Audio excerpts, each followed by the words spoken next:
be completely forthright, I didn't give careful consideration when Yamaha declared it would really deliver the Niken than I do to the unicorns that every so often meander into the backyard as I'm semi-snoozing on the porch after a nightcap. Whimsical animals of the creative ability. Be that as it may, I snapped to completely woke when the welcome came and finished the email transom to come to Austria and ride the thing. What, it really exists? Certainly, for what reason not? The Großglockner Street is the most elevated surfaced mountain pass street in Austria. It interfaces Bruck in the province of Salzburg with Hilligenblatt in Thuringia. Consistently when the snow defrosts enough to furrow the street open again, May 9th this year, the villagers from the two rejoined towns toss a major celebration. It's an awesome bike street. In actuality it's a private toll street worked to support tourism for your driving and riding delight, yet in May it's pretty dang nippy up there at 8,200 feet, and that chill implies you should cool your planes a bit on the off chance that you wish to stay on the correct side of the Großglockner's footing divine beings. For the bicycles turning out gathering, the picture takers chose to set up shop, for this situation shot, not so distant from the summit. Attempting to resemble a bike magazine legend can be burdening when the tires are cool, the street is colder, the bicycle is new, and everyone's watching, including a couple of visit transports and numerous drivers on it in 2- and 4-wheeled vehicles. What amount does it cost to briefly close the GG on a national occasion? That is the thing that Yamaha Europe did. To discard the Niken here would really be the delegated embarrassment in a vocation famous for them. Not to stress, after one provisional go by the cameras, it was really a breeze to get the Niken obeyed over to peg scratching lean edges. When I laid hands on the tires after 4 or 5 camera strafing runs, the back was scarcely warm, the fronts were as yet cool to the touch.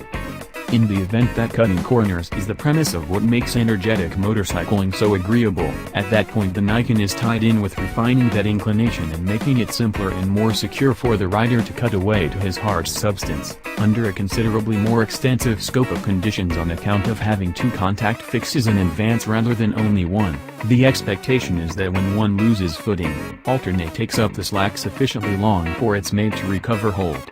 Like Matt Oxley just composed here. Figuring out how to force tall front-end slides is the holy grail of bike hustling. Honda found a gadget called Marc Marquez, Yamaha assembled the Niken. Obviously it's not for hustling, but rather you get the thought. Less worry over losing the front end, more certainty, and more space to play, says Yamaha, all signifies more fun. Behind of the surprising front end, the lay depends on Yamaha's most magnificent Mountain 9847cc triple, housed in a half-breed edge of aluminum castings at the controlling head and swing and turn region, joined by a tubular steel outline. To make up for the twice as much grasp in advance, the specialists moved the rider 2 inches, 50 millimeters, at the back, accomplishing 50-50 weight predisposition, they say. They likewise move you up a bit, to 32.3 inches. Which is a smidge taller than the Mountain 9 yet 30 millimeters lower than the Tracer 900's seat stature.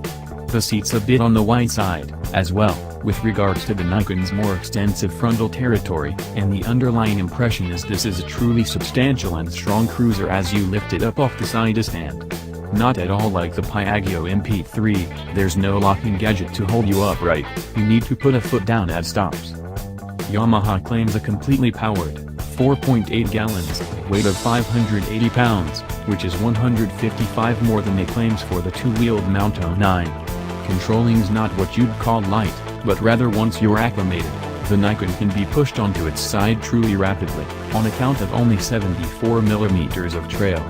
That is not much trail by any means, but rather the 2 15-inch wheels turning in advance reinforce soundness.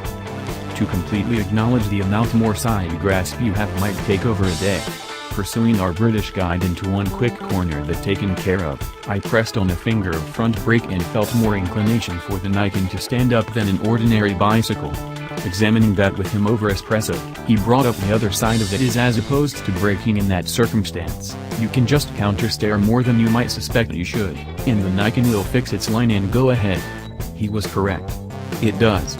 At a genuinely quick pace, his brake light once in a while went ahead, and I step by step followed in his 3 tire tracks, however dragging the back brake and corner settles and fixes the Niken's line similarly as it completes a typical cruiser. Simply ahead and make a plunge profound as you need, those 2 front wheels most likely have you secured. On the off chance that front end feel is somewhat numb contrasted with what you're utilized to, the other side of it is there's so much footing you don't require as much feel. Our Brit companion was additionally stressed over reacclimating to his R1 back home following 7 days impacting around the Alps on the Niken. Hurrying you back on the bicycle 2 inches got more weight on the forlorn back tire, however insufficient to shield you from misusing another cool normal for the Niken.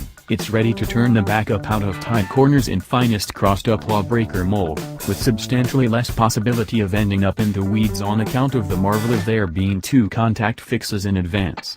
Footing control level 1 is by all accounts pretty much appropriate for safe play in dry conditions, or off in case you're feeling fortunate. At TC level 2, the back wouldn't turn. Something else that shields you from getting excessively moronic is that the Niken's 847cc triple has had its crossplane crankshaft's idleness expanded by 18%. It's as yet an awesome, profound engine, and the Niken is still bounty quick, yet the additional weight and greater frontal territory blunts speeding up a bit contrasted with the mount to counterbalance that. The Niken gets a 2-teeth greater sprocket out back. 5,200 revolutions per minute at 80 miles per hour doesn't appear to be excessively occupied. Indeed, it's decent and smooth.